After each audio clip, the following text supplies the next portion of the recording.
Greetings, this is Bishop Jaime Soto here for the Bishop's Corner, coming to you here with Suzanne Francois to talk to you a little bit about Humanae Vitae. We are celebrating 50 years since Pope Paul VI promulgated that very prophetic document. I say prophetic because at the time, the document really was a powerful counter-statement against what was going on at the culture at the time, what we would call today, looking back, as the sexual revolution that was going on not only in the United States but also throughout the world. And that Paul VI was able to see through a lot of the different issues related to marriage and family, and see what was at stake with regards to the technological and chemical advancements that created artificial contraception, and to see not just the issue of contraception, but also the consequences of what it would have on families, on children, and particularly on women. This anniversary of Humanae Vitae offers us an opportunity to step back and to examine what unfortunately has become the default position for many women, Catholic and non-Catholic, and to ask, is this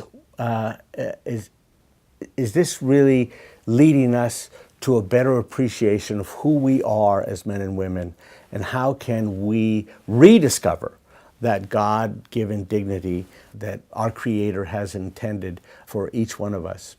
And so I'd like to turn to Suzanne and ask how you and Tony, your husband, and how you got involved with natural family planning and the work of Humanae Vitae, and how did that become part of your life? Well, it's a long story that I need to make short, but I was raised in a large Catholic family where babies were welcomed and cherished, and even as a child I knew I wanted to grow up and get married and have a family. And at the time my husband and I got engaged, I had an aunt and uncle who were an NFP teaching couple who gave us the engagement gift of a series of NFP classes. So we started our marriage on the right foot, I would say, with using natural family planning. And in that context, in those early years, I would talk to other women who, were married, and I really began to see that our outlook as a couple on the gift of human sexuality, that NFP was really foundational in that, and that it affected every other aspect of our relationship, even, how we would argue, for instance. And so we realized just within a couple of years that this was something we really wanted to share with other couples, because we really do see it as a foundation for a strong marriage, and also for building a culture of life right in your own home. And what has that taught you about in terms of the wisdom of Humanae Vitae, and what really leads to the empowerment or the women realizing their dignity as creation, as God's creation? Right. Well, we as women have a unique dignity, and I think it's important for us to realize that our fertility and our ability to bring forth new life is what makes us unique as women. And while there are many other things we can do to empower women, that fundamentally my fertility, my ability to bring forth new life, is a fundamental part of who I am. And whatever else I am empowered to do as a woman, nothing holds a candle to my ability to cooperate with God in bringing forth a new life. So, the sexual revolution and the pill in particular promised a sort of liberation to women. You can set all of that aside and you can do anything a man can do. And the reality of what it has brought us now, some 50 years later, is basically a demand that women be able to be available 24/7 in a sterilized state for men to use for their pleasure. And there have been all kinds of disintegration, both of marriage, family, and society, that have resulted in that. Whereas the church's view of it looks upon the fundamental dignity of husband and wife, and particularly of woman in being able to bring forth that new life, and it's really a beautiful thing that the church has taught us to be able to embrace that and to work with it.